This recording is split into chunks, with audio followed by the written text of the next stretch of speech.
الحمد لله رب العالمين والعاقبة للمتقين والصلاة والسلام على سيدنا ونبينا محمد وعلى آله وصحبه أجمعين. اللهم أرنا الحق حقا وارزقنا اتباعه وأرنا الباطل باطلا وارزقنا اجتنابه. سبحانك لا علم لنا إلا ما علمتنا إنك أنت العليم الحكيم. أعوذ بالله من الشيطان الرجيم. يقول الله تبارك وتعالى: إن عدة الشهور عند الله 12 شهرا في كتاب الله يوم خلق السماوات والأرض منها 4 حرم ذلك الدين القيم. وقال الله تبارك وتعالى: قد أفلح من تزكى. وقال النبي صلى الله عليه وسلم: اغتسم 5 قبل 5 شبابك قبل هرمك وصحتك قبل سقمك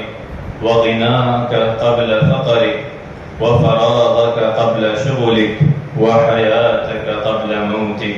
أو كما قال عليه الصلاة والسلام. الحمد للہ رب العالمین. تمام تعریفیں اللہ رب العالمین کے لیے ہیں. اللہ تبارک و تعالیٰ کے فضل و کرم سے، اس کی توفیق سے اور اس کے بے پناہ نعمتوں کے ساتھ ہم آج اس مبارک گھڑی میں اللہ رب العالمین کے گھر میں حاضر ہوئے ہیں. اللہ تبارک و تعالیٰ ہمارے تمام اعمال صالحہ کو اپنی بارگاہ میں قبول فرما اور ہماری زندگیوں کو نبی کریم صلی اللہ علیہ وسلم کی سنت کے مطابق بنا دے. اللہ رب العالمین نے دنوں کو، مہینوں کو ایک دوسرے پر فضیلت دی، اور اسی طرح اللہ رب العالمین نے قرآن مجید میں فرمایا مہینوں کی گنتی اللہ تعالیٰ کے نزدیک کتاب اللہ میں 12 کی ہے. اسی دن سے آسمان و زمین کو اس نے پیدا کیا. ان میں سے 4 حرمت والے، ادب والے ہیں. یہی درست دین ہے، ذالک الدین القیم. اور آج اس ماہ مبارک میں، یعنی ذی الحجہ کا مہینہ، اور یہ اسلامی سال کے آخری مہینہ اور آخری جمعہ ہے. اس کے بعد اللہ رب العالمین کے فضل و کرم سے، اس کی توفیق سے ہم اگلے اسلامی مہینے میں داخل ہوں گے. اللہ رب العالمین سے دعا ہے کہ آنے والا اسلامی مہینہ ہمارے لیے، امت مسلمہ کے لیے عظمت کا، بلندی کا سال ہو، اور ہمارے اعمال صالحہ میں استقامت عطا فرما. ہماری زندگیوں کو مزید نبی کریم صلی اللہ علیہ وسلم کے طریقہ اسوہ حسنہ کے مطابق بنا دے. تو یہ مہینے اور سال اللہ رب العالمین کی طرف سے ہے، خصوصاً اسلامی سال، اور اس کی فضیلت و اہمیت جو نبی کریم صلی اللہ علیہ وسلم نے بیان فرمائی. خصوصاً 4 مہینوں کے بارے میں آپ صلی اللہ علیہ وسلم نے فرمایا کہ زمانہ گھوم کر اپنی اصلیت پر آ گیا. سال کے 12 مہینے ہیں، جن میں سے 4 حرمت و ادب والے ہیں، 3 ایک ساتھ ہیں، ذوالقعدہ، ذوالحجہ اور محرم، اور چوتھا جو جمادی الاخری اور شعبان کے درمیان ہے، یعنی رجب کا مہینہ. یہ 4 مہینے حرمت والے ہیں، جس میں سے ایک مہینہ ابھی ذوالحجہ کا، جس کے بقیہ کچھ دن رہ گئے ہیں، اور یہ آخری جمعہ ہے. اس کے بعد محرم الحرام کا، جس کو خصوصی اہمیت و فضیلت حاصل ہے، یہ بھی حرمت والے مہینوں میں سے ہے. اور اللہ رب العالمین نے اپنے کتاب قرآن مجید میں بار بار ہمیں اس چیز کی طرف حکم دیا ہے، یاد دلایا ہے کہ وہ صبح و شام زندگی کے ہر لمحے اپنا تزکیہ کریں، اپنے اعمال کا تزکیہ کریں کہ ان کی زندگی جو گزر رہی ہے، ان کے یہ دن، مہینے، ہفتے اور سال جو گزر رہے ہیں، اور آنے والے دن اور آنے والے لمحے اور مزید کس طرح اس میں اصلاح ہو سکتی ہے. قد افلح من تزکا. فرمایا کامیاب ہو گیا جس نے اپنا جائزہ لیا اور اپنے گناہوں پر ندامت کی اور آنے والے کل کے لیے تیاری کی. اللہ رب العالمین نے فرمایا: یا ایھا الذین آمنوا اتقوا اللہ ولتنظر نفس ما قدمت لغد واتقوا اللہ. کہ اے لوگوں، اپنے آنے والے کل کے لیے تیاری کرو. تم میں سے ہر نفس اللہ رب العالمین سے ڈرے اور دیکھے کہ اس نے اگلے آنے والے لمحے کے لیے کیا تیاری کی ہے، آخرت کی منزل کے لیے کیا تیاری کی ہے۔ تو یہ سال کا اختتام، اسلامی سال کا اختتام اور اس کا آغاز حضرت عمر رضی اللہ عنہ کے دور میں جب ہوا، اور اس سے آپ رضی اللہ عنہ نے مشورے کے ساتھ اس کا آغاز ہجرت نبی صلی اللہ علیہ وسلم سے کیا، کہ جب نبی کریم صلی اللہ علیہ وسلم نے اس چیز کا عزم کیا کہ اب مکہ مکرمہ سے مدینہ منورہ کی طرف ہجرت کرنا ہے، جس کے بارے میں فرمایا کہ ہجرت کے معنی یہ ہے ہاجر القوم من دار الی دار، کہ ایک قوم ایک جگہ سے ایک علاقہ چھوڑ کر دوسری جگہ دوسرے علاقے میں چلے جائے۔ اسی طرح فرمایا کہ وہ کفر کا علاقہ چھوڑ کے وہ اسلام کا دارالسلام میں چلے جائے۔ اور اسی طرح ایک اور جگہ فرمایا المہاجر من ہجر ما نہی اللہ عنہ، کہ وہ مہاجر وہ ہے جو اللہ تعالیٰ کی منع کردہ اس کے حدود، اس کی نافرمانیوں سے بچ جائے، وہ کام چھوڑ دے جو اللہ رب العالمین کو ناپسند ہے۔ تو ہجرت کے واقعات، جو ہجرت کے وہ ہمارے لیے امت مسلمہ کے لیے جس سے اسلامی سال کا آغاز ہوا، وہ بہت اہمیت رکھتے ہیں۔ تو اللہ رب العالمین نے اس کی فضیلت و اہمیت اور ہجرت کے فضائل قرآن مجید میں بیان فرمائے کہ الذین آمنوا وہاجروا وجاہدوا فی سبیل اللہ باموالہم وانفسہم اعظم درجۃ عند اللہ، کہ جو لوگ ایمان لائے اور جنہوں نے ہجرت کی اور اللہ کے راہ میں اپنا مال اور اپنا جان سب کچھ اللہ کے راستے میں خرچ کر دیا، ان کے لیے اللہ رب العالمین نے بہت بڑے مرتبے والے اللہ رب العالمین کے اعظم درجۃ عند اللہ وَأُولَٰئِكَ هُمُ الْفَائِزُونَ، اور یہی لوگ جو ہیں وہ کامیاب ہیں، وہ اپنی مراد کو پانے والے ہیں۔ پھر فرمایا يُبَشِّرُهُمْ رَبُّهُمْ بِرَحْمَةٍ مِّنْهُ، کہ اللہ رب العالمین ان کا رب جو ہے انہیں خوشخبری دیتا ہے، يُبَشِّرُهُمْ رَبُّهُمْ بِرَحْمَةٍ مِّنْهُ وَرِضْوَانٍ وَجَنَّاتٍ، کہ انہیں خوشخبری دیتا ہے اس کی رحمت کی، اس کی رضامندی کی اور جنتوں کی، جہاں وہ ہمیشہ رہیں گے، خالدین فیہا ابدا، کہ ہمیشہ وہ اس کی رحمت میں، اس کی خوشخبری، اس کی جنتوں میں رہیں گے۔ تو یہ اہل ہجرت کے لیے جس موقع پر، جس کی مناسبت سے یہ اسلامی سال اور یہ اسلامی مہینہ جو آخری ذی الحجہ ہے اور اسلامی سال کو یہ رکھا گیا اور اس سے تاریخ کی ابتدا ہوئی 17 ہجری میں، تو یہ اس کی فضیلت اور اہمیت ہے۔ اور آپ علیہ السلام نے ایک موقع پر ایک صحابی جب آپ صلی اللہ علیہ وسلم کے پاس آئے اور فرمایا کہ میں آپ کے ہاتھ میں بیعت لینا چاہتا ہوں، میں آپ سے بیعت لینا چاہتا ہوں، لیکن پہلے یہ شرط پوری فرمائے، اس شرط پہ کہ اللہ رب العالمین میرے پچھلے گناہوں کو جو ہے وہ معاف فرما دے، اس سے درگزر فرمائے۔ تو آپ صلی اللہ علیہ وسلم نے فرمایا اما علمت ان الاسلام یہدم ما کان قبلہ، کہ کیا تمہیں یہ نہیں پتا کہ اسلام جو ہے جو اس سے پہلے گناہ ہوتے ہیں وہ سب کو مٹا دیتا ہے۔ پھر فرمایا وَأَنَّ الْهِجْرَةَ تَهْدِمُ مَا كَانَ قَبْلَهَا، ہجرت جو ہے وہ سابقہ خطاؤں کو مٹا دیتی ہے۔ اور تیسری چیز فرمائی وَأَنَّ الْحَجَّ يَهْدِمُ مَا كَانَ قَبْلَهَا، اور حج جو ہے وہ گزشتہ کوتاہیوں کو معاف فرما دیتا ہے۔ تو ہجرت کی یہ فضیلت و اہمیت جو مسلمانوں نے مکہ مکرمہ میں سے مدینہ منورہ کی طرف ہجرت کی، اور ایک اور واقعہ حضرت جابر رضی اللہ عنہ بیان کرتے ہیں کہ ایک مرتبہ حضرت طفیل بن عمر نبی کریم صلی اللہ علیہ وسلم کی خدمت میں حاضر ہوئے اور پیشکش کی کہ آپ دوست قبیلے کی طرف ہجرت کر کے آئیں، کہ مکہ مکرمہ میں آپ پر جو ظلم و ستم ہو رہا ہے، جو زمین تنگ کر دی گئی ہے، آپ ہمارے قبیلہ دوست کی طرف ہجرت کر کے آئیں۔ لیکن یہ بشارت اور یہ فضیلت وہ اہل یثرب کے لیے اور انصار مدینہ کے لیے لکھی ہوئی تھی۔ تو فرمایا کہ جب ان کے ساتھی اور وہ ہجرت کر کے آئے نبی کریم صلی اللہ علیہ وسلم کے اہل مدینہ میں، حضرت طفیل بن عمر اور ان کے ایک ساتھی مدینہ منورہ کی طرف ہجرت کر کے آئے، لیکن ان کے ساتھی کو مدینہ منورہ کی آب و ہوا اور وہاں کا موسم اس کی وجہ سے وہ پریشان ہو گئے، اور اسی پریشانی میں اور بیماری میں ان کی رحلت ہو گئی ان صحابی کے ساتھی کی۔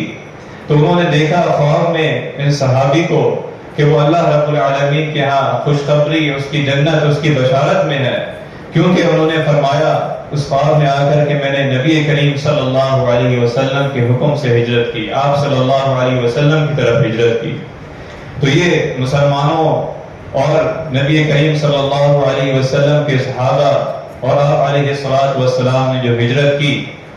اور ایک آپ علیہ الصلوۃ والسلام کی حیات طیبہ میں جو ہجرت کے 3 مواقع آئے،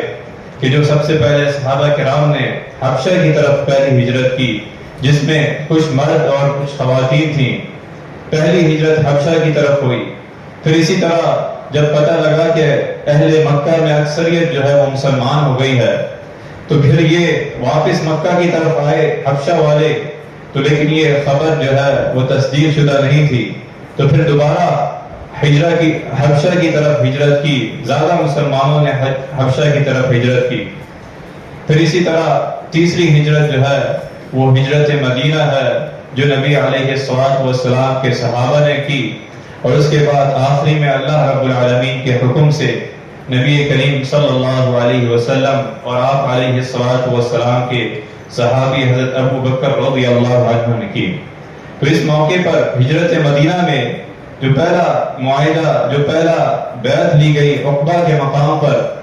تو آپ صلی اللہ علیہ وسلم نے ہجرت سے پہلے یہ بیعت لی کہ تم اس بات پر میری بیعت کرو کہ تم مدینہ میں پہنچنے کے بعد میری اس سے حفاظت کرو گے، جس طرح تم اپنے اہل و عیال کی، اپنے بیوی بچوں، اپنے بیٹوں کی حفاظت کرتے ہو، اسی طرح ہجرت کے بعد جب میں مدینہ آ جاؤں اس طرح حفاظت کرو گے۔ اور پھر آپ صلی اللہ علیہ وسلم نے بیعت عقبہ اولا میں اپنے صحابی نمائندے اور پہلے مبلغ دعوت و تبلیغ کے لیے وہ حضرات، وہ صحابی جنہوں نے اسلام قبول کیا تھا، ان کے ساتھ حضرت مصعب بن عمیر رضی اللہ عنہ کو مدینہ منورہ روانہ کیا کہ آپ جا کر مزید اسلام کی دعوت دیں، دعوت و تبلیغ کریں۔ حضرت مصعب بن عمیر رضی اللہ عنہ نے مدینہ منورہ جا کر اسلام کی دعوت و نشر و اشاعت کا کام کیا، اسلام کی دعوت دی، اور پورے 1 سال میں اگلے حج تک ان کے بارے میں آیا کہ مدینہ منورہ کا کوئی گھر ایسا نہیں رہا جس میں کوئی ایسا گھر ہو جس میں کوئی ایک بندہ جس نے اسلام نہ قبول کیا ہو، ہر گھر میں کوئی نہ کوئی مسلمان ان کی دعوت سے۔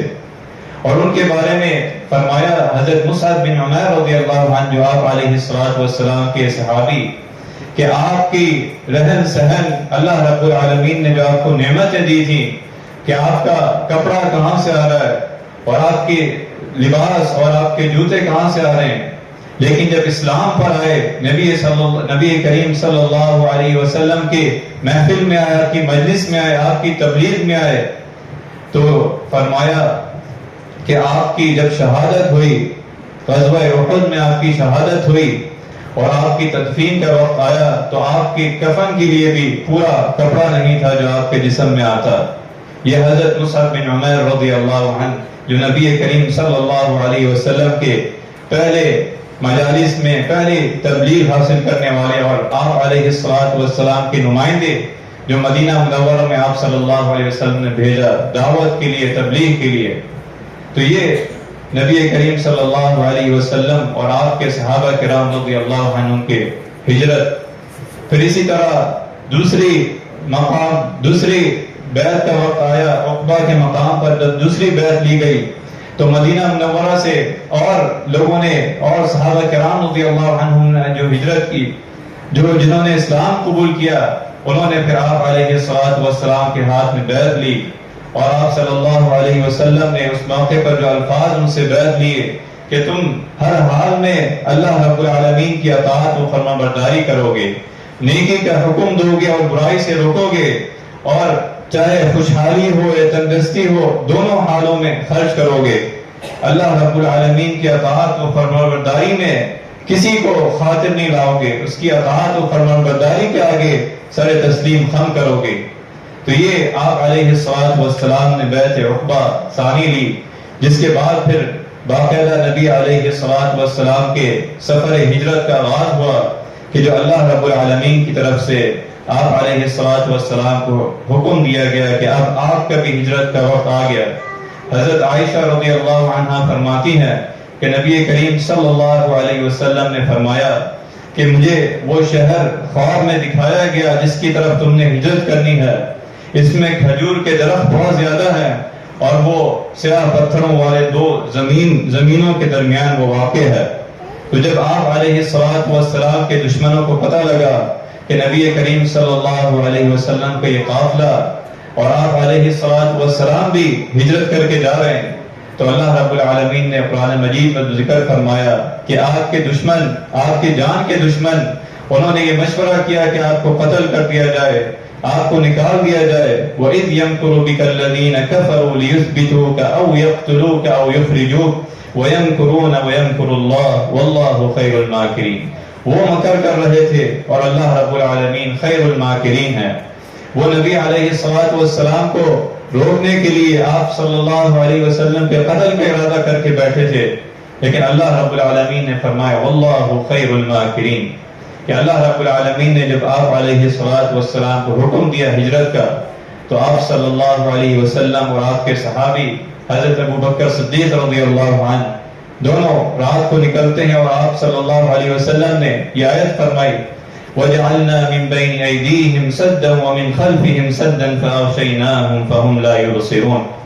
کہ اللہ رب العالمین ہماری آگے سے ہر طرف سے اللہ رب العالمین ہماری حفاظت کرنے والا ہے۔ تو فرمایا دشمن جو ان کے ارد گرد سارا محاصرہ کیے ہوئے تھے، انہیں پتہ نہیں لگا کہ نبی علیہ السلام اپنے حجرے سے نکل گئے۔ وَجَعَلْنَا مِن بَيْنِ أَيْدِيهِمْ سَدًّا وَمِنْ خَلْفِهِمْ سَدًّا فَأَغْشَيْنَاهُمْ فَهُمْ لَا يُبْصِرُونَ۔ تو اس کے بعد آپ علیہ السلام کا قیام غار ثور میں ہوا، اور حضرت ابوبکر صدیق رضی اللہ عنہ آپ علیہ السلام کے سفر ہجرت کے ساتھی 3 دن غار ثور میں قیام کیا۔ اس کے بعد پھر مدینہ منورہ کی سفر ہجرت مکمل ہوا۔ مدینہ منورہ میں آپ علیہ السلام کا جہاں انتظار ہو رہا تھا، جہاں بڑے بچے ہر طرح کے لوگ، ہر عمر کے لوگ آپ علیہ السلام کے استقبال کے لیے آپ کا انتظار کر رہے تھے کہ وہ نبی علیہ السلام، وہ آخری نبی حضرت محمد صلی اللہ علیہ وسلم کب تشریف لائیں گے ہجرت کر کے۔ تو یہ آپ علیہ السلام اور آپ کے صحابہ کرام رضی اللہ عنہم اجمعین کی جو ہجرت ہے، اس سے جو حضرت عمر رضی اللہ عنہ نے اسلامی سال کا جو آغاز ترتیب دیا، تو یہ ہمارے لیے مسلمانوں کے لیے اس میں نبی علیہ السلام کی اسوہ حسنہ ہے کہ اللہ رب العالمین نے فرمایا یا ایھا الذین آمنوا اتقوا اللہ ولتنظر نفس ما قدمت لغد، کہ اے لوگوں جو ایمان لائے ہو، اللہ رب العالمین سے ڈرو اور آنے والے کل کے لیے تیاری کرو، کہ جس طرح اپنے ماضی کی زندگی میں نظر ڈالیں کہ کس طرح اگر گناہیں ہے، خطائیں ہیں، اس سے اللہ رب العالمین کے سامنے توبہ استغفار کریں اور آنے والے کل کے لیے تیاری کریں۔ فرمایا حاسبوا انفسکم قبل ان تحاسبوا، کہ اپنا حساب لیا جائے، اپنا جائزہ لیا جائے کہ جو دن ختم ہو رہے ہیں، یہ جو لمحے ختم ہو رہے ہیں، یہ جو سال گزر رہے ہیں، ایک سال ختم ہو رہا ہے، اگلا سال آنے والا ہے، کس طرح زندگی جو ہے وہ تیزی سے گزر رہی ہے۔ تو اپنے اس چیز کا جائزہ لیا جائے اور ہجرت کو سامنے رکھا جائے کہ کس طرح مسلمانوں نے حق و باطل کے درمیان فرق کر کے حق کی طرف ہجرت کی، کس طرح مکی دور میں ان کی زندگی پر ظلم و ستم کیے گئے، لیکن انہوں نے اللہ رب العالمین کی اطاعت و فرمانبرداری، اس کے سامنے کوئی کسی کو خاطر نہیں لایا، اللہ رب العالمین کی اطاعت و فرمانبرداری۔ اسی لیے نبی علیہ السلام نے فرمایا کہ اس نے ایمان کی لذت و مٹھاس چکھ لی، ایمان کو محسوس کر لیا، ایمان کی حلاوت چکھ لی، جس نے اللہ رب العالمین کی اور نبی علیہ السلام سے صحیح معنوں میں محبت کی، اس کی اطاعت کی، اس نے ایمان کی لذت و مٹھاس چکھ لی۔ تو آپ علیہ السلام کی اسوہ حسنہ، آپ کی تعلیمات ہمارے لیے مشعل راہ ہیں۔ فرمایا اقتسم خمسا قبل خمس، کہ 5 چیزوں سے پہلے غنیمت جانو۔ شبابک قبل حرمک، اپنی جوانی کو اس سے پہلے کہ وہ جوانی، وہ دن ختم ہو جائیں جو اللہ رب العالمین نے زندگی کے بہترین دن دیے ہیں۔ پھر فرمایا دوسری چیز وصحتک قبل سقمک، اپنی صحت کو غنیمت جانو اس سے پہلے کہ مرض آ جائے، کہ تم عبادت کرو، اللہ رب العالمین کی اطاعت و فرمانبرداری اور نیکی، امر بالمعروف و نہی عن المنکر میں جو کام کر سکتے ہو صحت کے زمانے میں، وہ بیماری میں نہیں ہو سکتی۔ پھر فرمایا وغناءک قبل فقرک، کہ فقر آنے سے پہلے غنیمت جانو جو اللہ رب العالمین نے تمہیں مال دیا ہے، تم مال اللہ رب العالمین کے راستے میں اپنے ہاتھ سے خرچ کرو۔ پھر فرمایا چوتھی چیز وفراغک قبل شغلک، کہ اپنے فارغ وقت کو غنیمت جانو اس سے پہلے کہ مشغولیت آ جائے، اور اس کو غنیمت جانو کہ اللہ رب العالمین کے ذکر میں، تلاوت قرآن میں اور نماز و نوافل میں وہ وقت گزارو۔ اور پھر آخری چیز فرمائی وحیاتک قبل موتک، اور اپنی زندگی کو جو اللہ رب العالمین نے سانسیں دی ہیں اسے غنیمت جانو اس سے پہلے کہ موت آ جائے، اور وہ وقت تمہارا جو اللہ رب العالمین نے دیا ہے دنیا میں، اور جس کا مقصد یہ بتایا ہے الذی خلق الموت والحیات لیبلوکم ایکم احسن عملا، کہ اس نے تمہیں زندگی دی اور موت اور زندگی کو اس لیے پیدا کیا کہ وہ تمہیں جان لے کہ کون ہے وہ اعمال، اچھے اعمال لے کر آیا۔ تو اللہ رب العالمین نے یہ دن اور یہ سال ہمیں دیے ہیں، ایک سال کا آنا اور جانا، ہمارے لیے اس میں یہ کہ ہم اللہ رب العالمین سے دعا اور عزم کریں کہ آنے والا سال ہم اللہ رب العالمین کی اطاعت و فرمانبرداری میں اور نبی علیہ الصلوۃ والسلام کی اسوہ حسنہ کے مطابق اپنی زندگی گزاریں۔ اس سال میں جو ہم سے غلطیاں کوتاہی ہوں، جو چیزیں ہم سے رہ گئی ہوں، وہ آنے والے سال میں اللہ رب العالمین سے عزم کریں کہ ہم اس طرح اپنی زندگی کو اطاعت و فرمانبرداری میں گزاریں گے جو اللہ رب العالمین نے ہمیں زندگی دی ہے۔ اللہ تبارک و تعالیٰ سے دعا ہے کہ جو کچھ سنا ہے اس پر عمل کرنے کی توفیق عطا فرما۔ اللہ رب العالمین ہماری زندگیوں کو نبی کریم صلی اللہ علیہ وسلم کی سنت کے مطابق بنا دے۔ وآخر دعوانا الحمد